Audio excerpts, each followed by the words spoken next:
niknais našķis. Jums būs nepieciešams kakao, kanēlis, vanilīncukurs, kokosriekstu skaidiņas, mandeles, žāvēts dzērvenis, dateles un brūnais cukurs. Mums būs nepieciešams blenderis, ar kuru palīdzību mēs sasmalcināsim visas nepieciešamās sastāvdaļas. Sākumā blenderī ievietojam 1 glāzi mandeles un aptuveni pusglāzi žāvēts dzērvenis.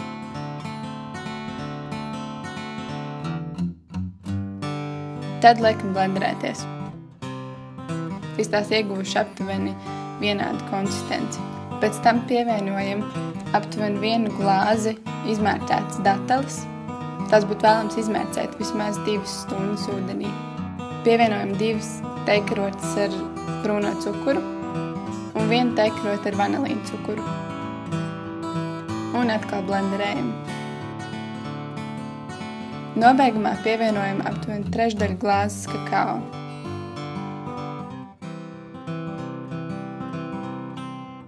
Kad esam pievienojuši visu kakao, turpinam blenderēt, līdz izveidojusies aptuveni viendabīga masa.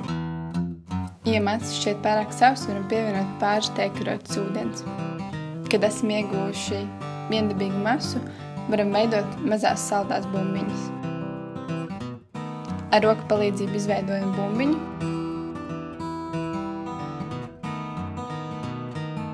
Šoreiz saldajām bumbām es izvēlējusies veidot 2 veidu apvalciņus. Viens sastāvēs no kokosriekstu skaidiņām, savukārt otrs būs kanēļa apvalciņš. Šis našķis viennozīmīgi iederēsies jebkura saldumīļa virtuvē, un tas būs ne tikai gards, bet arī veselīgs. Ja arī turpmāk vēlēs uzzināt, kas lācītim mērderā, tad seko mums šeit YouTube, Facebookā vai Twitterī. Šo video atbalsta mūsu draugi Receptes LV.